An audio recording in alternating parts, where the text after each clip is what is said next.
Hello, আসসালামু আলাইকুম everyone. আমি রাফসান। আজকে পাড়াগ্রাম হাটে যাচ্ছি এবং আপনাদেরকে সাথে করে নিয়ে যাচ্ছি দেখানোর জন্য। তো ভাবছি পাড়াগ্রাম হাটের একটি ব্লগ করব আপনাদের সাথে। সো সেই প্রেক্ষিতে একটি ব্লগ করছি। তো দেখতে দেখতে অনেকটা কাছাকাছি চলে এসেছি এবং আমার ফ্রেন্ডরা কেরানীগঞ্জ থেকে ওরাও পাড়াগ্রামের উদ্দেশ্যে রওনা দিয়েছে। সো গাইজ, চলেন আমরা একটা ইন্ট্রো দিয়ে আসি।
তো গাইজ, আমরা এখন দেখতে দেখতে ইন্ট্রো দেখে আসলাম। সো আমরা এখন কালীগঙ্গা নদীর পাশ দিয়ে যাচ্ছি।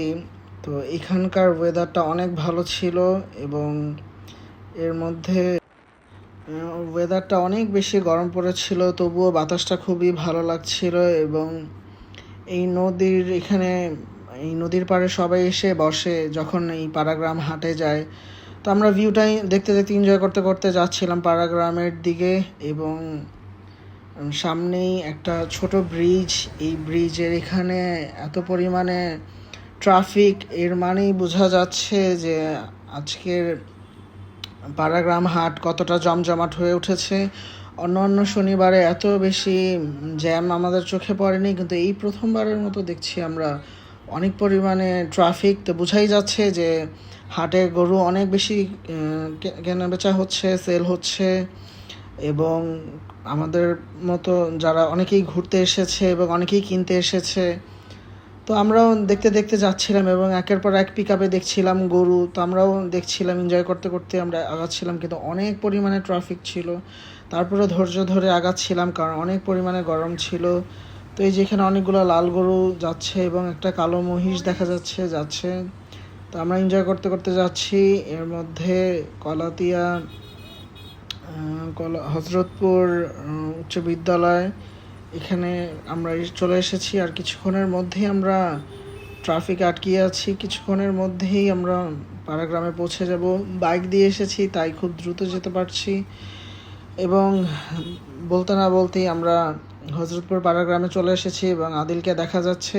আমরা এখানে চ্যাপ্টা চ্যাপ্টা রুটি বা পরোটা যেটাকে বলে, এটা খাবো এখন সব ফ্রেন্ডরা মিলে কালা ভুনা দিয়ে। এই যে আচ্ছা, থাপড়ানো রুটি সামথিং কিছু একটা বলে বাচ্চা, এরকম কিছু। তো এর মধ্যে আমরা কালা ভুনা দিয়ে খাবো। কালা ভুনাটা আপনাদেরকে দেখাচ্ছিলাম, অনেক ভালো কালা ভুনাটা, একদম গরম গরম ফ্রেশ। তো এখানে অনেক পরিমাণে মানুষ আসে ঘুরতে এবং কিনতে। সো এখানে একদম ফ্রেশ বলতেই পারেন, যখন বেলায় খাবার শেষ হয়ে যায়। এখানে হোসেন, মন, শুভ্র, প্রিন্স, আদিল দাঁড়িয়ে আছে কারণ ওই আমাদের রেকমেন্ড করেছে এগুলো খাওয়ার জন্য। কেউ ভাত খাচ্ছিল, কেউ থাপড়ানো রুটি বা চ্যাপ্টা রুটি এরকম কিছু একটা খাচ্ছিল। সো সবাই এনজয় করছিলাম। এর মধ্যে হোসেন রিকমেন্ড করছিল আমাদেরকে যে কালা ভুনাটা মাস্ট ট্রাই করতে। আসলে গরুর কালা ভুনাটা অনেক মজা ছিল। এর মধ্যে আমাদের আরেক টেবিলে গাইস, এখানে আমাদের আরেক গ্রুপ মিষ্টি দিয়ে পরোটা খাচ্ছে। ভাবরাইনা রুটি, ওই তো ভাবরাইনা রুটি দিয়ে মিষ্টি খাচ্ছে জিঞ্জিরার শান্ত, কেরানীগঞ্জের আদিল, আর ওই কোজেনি থাকে। শরীয়তপুর। এর মধ্যে আমরা খাওয়া দাওয়া শেষ করে কালীগঙ্গা নদীর এখানে, পাড়াগ্রাম হাটের এখানেই কালীগঙ্গা নদীর এখানে আমরা দাঁড়িয়ে একটু দেখছিলাম, ভিউটা এনজয় করছিলাম। আসলে তখন কালো মেঘ এবং বৃষ্টি বৃষ্টি ভাব, রোদটা ঢেকে ফেলেছে, এত শান্তি লাগছিল সবার, সবাই দাঁড়িয়েই দেখছিলাম। তো তারপরে হচ্ছে আমরা হাটে আসলাম এবং গরুগুলো দেখছি, বেশ ভালোই লাগছিল। স্টার্টিং গরুগুলা নিয়ে যাচ্ছিল সবাই, তো সুন্দর সুন্দর দেশি গরুগুলো নিয়ে যাচ্ছে, ভালোই লাগছিল। এর মধ্যে আগাতে আগাতে দেখি সামনে দুইটা গরু দেখা যাচ্ছে এবং গরু দুইটার পিছনেই ঠিক দুইটা ছোট ছোট ছাগল বা মাঝারি সাইজের ছাগল, দুইটা ভালোই। তো এর মধ্যে আমরা হাটের মধ্যে ইন করলাম। সো দেখছি, ঘুরছি, গরুর দামের বিষয়ে আইডিয়া নিচ্ছি এবং অনেক মানুষ ছিল। তো এখন তো জাস্ট আমরা মাত্র ইন হয়েছি, তো এই জায়গায় একটু মানুষ কম ছিল, মিডলে অনেক বেশি মানুষ ছিল। তো দেখতে দেখতে আগাচ্ছি। এর মধ্যে এখানে যে অস্ট্রাল একটা গাভী দেখা যাচ্ছিল, সামনে কালো গরু দেখা যাচ্ছিল। এর মধ্যে আমরা সবে আরও ভিতরের দিকে যাচ্ছিলাম, কারণ এখানে মেইন বড় বড় গরুগুলো আছে। তো বলতে না বলতেই যে আমাদের ভাইরাল সেই ব্যাপারী, তার সাথে দেখা হয়ে গেল এবং তার ডগার মধ্যে এসে আমরা গরু দেখছিলাম। তো তার কালেকশনগুলো বেশ ভালোই। তো আমরা ফ্রেন্ড মিলে সবাই এনজয় করছিলাম সব কিছু দেখে আর কি, মানে গরুগুলো কোন কোন ব্যাপারের গরুগুলো ভালো। তো এর মধ্যে বলতে না বলতেই সবচেয়ে বেশি হাইপ এবারের হজরতপুরের আজকের দিনের সবচেয়ে বড় অস্ট্রাল গরু, যেটার আস্কিং প্রাইস ছিল 12 লাখ টাকা, 15 লাখ টাকা, কিন্তু উনি 12 লাখ টাকা চাচ্ছিল এবং একজন ক্রেতা 9 লাখ টাকা বলেছে, 3 লাখ টাকার জন্য দেয়নি। তো এইটা হচ্ছে আজকের হজরতপুর পাড়া গ্রামের সবচেয়ে বড় গরু, এই অস্ট্রালটা। ব্যাপারী বলছিল এটা 20 মনের মতো হবে, তো ধারণা করা যাচ্ছিল। এত বড় গরু দেখে আমরা সবাই অবাক হয়ে দেখছিলাম এবং এর মধ্যে একটি লাল গরুর আগমন। যাই হোক, দুষ্টুমি করলাম। তো এর মধ্যে আদিল দুষ্টামি করে বলছিল কালাবাহার। তো আমরা দুষ্টামি করতে করতে সবাই একটু দাঁড়িয়েছিলাম, এনজয় করছিলাম। এর মধ্যে শান্ত, শুভ্র, হোসেন, প্রিন্স সবাই হাসছিল, কারণ এত পরিমাণে গরম ছিল যেটা বলার বাইরে, মানে আমাদের অবস্থা সবার খারাপ হয়ে গিয়েছিল। তো আমরা আস্তে আস্তে কালাম কাকার ডগার দিকে আগাচ্ছি, আদিল বলছিল। তো ও আমাদেরকে নিয়ে যাচ্ছিল, কারণ ও প্রতি শনিবারে হজরতপুর পাড়াগ্রাম হাটে আসে। তো ও ছিল আজকে আমাদের ডিরেকশনে, তো ওর পিছন পিছন আমরা সবাই যাচ্ছিলাম।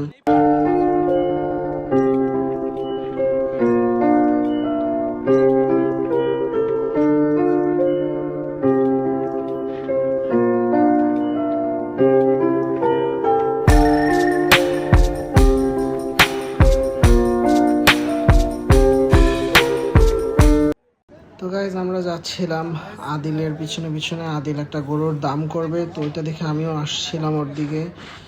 তো যাচ্ছিলাম, কিন্তু এত মানুষ। তো এই যে আদিল এখন এই গরুটা দাম করবে। কত কত আদিল?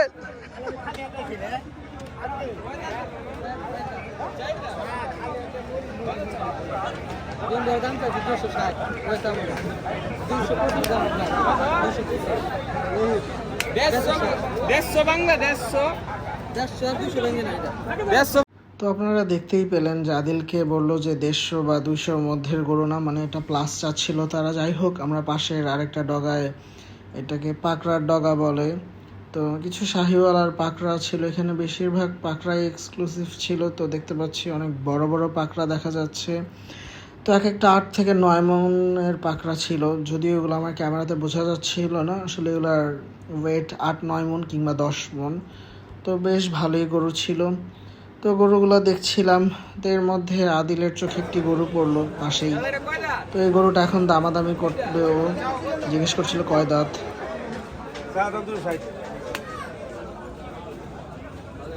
তো এর মধ্যে ব্যাপারী বলল 2,60,000। এই দাম শুনে আর কেউ কিছু বলার ওয়েই রইল না আমাদের।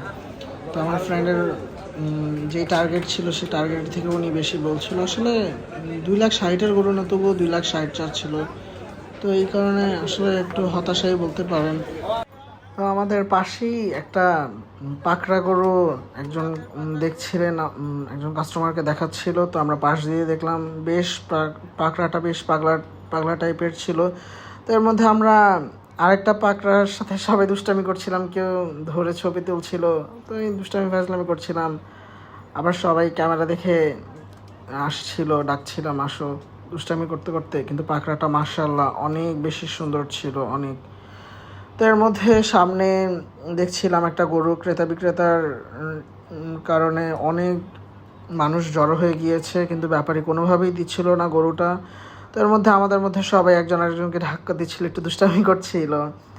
তো এই গরমের মধ্যে আসলে বটগাছের নিচে একটু ছায়া পেলে সবারই ভালো লাগছিল, কারণ এত পরিমাণে গরম যা বলার বাইরে। এর মধ্যে আমাদের বন্ধু আফতাব শেষ মুহূর্তে এসে আমাদের সাথে জয়েন করেছে, কারণ আমরা ব্লগ করছি তাই অনেক কষ্ট করে। তো যাই হোক, সবার গলা শুকিয়ে গেছে। আমরা আখের রস খাচ্ছিলাম, আমার ফ্রেন্ডরা ওরা জিঞ্জিরা, তাই ওরা গেন্ডুরুর রস না কি যেন বলছিল। তো যাই হোক, আমরা আখের শরবত এখন খাবো। তো আমরা বোতলে করে সবসময় আসলে খাই, এই জন্য আমরা বোতল সাথে করে নিয়ে এসেছি, মানে পানি খেয়ে বোতলটা সাথে করে নিয়ে এসেছি। এর মধ্যে আফতাবের সাথে আমরা দুষ্টামি করছিলাম যে অনেক বেশি তৃষ্ণার্ত। তো যাই হোক, দেখতে দেখতে আমাদের ব্লগের অলমোস্ট শেষের দিকে। তো ফার্স্ট ব্লগ, আশা করি সবার এক্সপেকটেশন ফুলফিল করব। ওমা, এর মধ্যে দেখি আমাদের আখের শেষ যেই ইয়াটা, ওইটা গরু খাচ্ছিল। তো এই গরুটাকেই ওই আখের শরবতের ওইখানে যেই লোক, উনি ৭৫,০০০ টাকা বলেছে আর ব্যাপারী ৮৫ বলেছে, কিন্তু ক্রেতা তাকে ৭৫,০০০ টাকা হাতে দিয়ে দেওয়া সত্ত্বেও সে দিতে চাচ্ছিল না। আমরা জোরাজোরি করছিলাম, দিয়ে দেন দিয়ে দেন ভাই, দিয়ে দেন, ব্লগে আসবে, দুষ্টামি করছিলাম। তো যাই হোক, দেখতে দেখতে ব্লগ শেষের দিকে। সবাই আমাদের জন্য দোয়া করবেন, এবং আমাদের হোমিস টিম আজকে আমাকে অনেক বেশি হেল্প করেছে। আদিল, শান্ত, অনিক, আফতাব, প্রিন্স, হোসেন, শুভ্র। এই বলে শেষ করছি। সবাইকে বাই বাই, আল্লাহ হাফেজ, টাটা।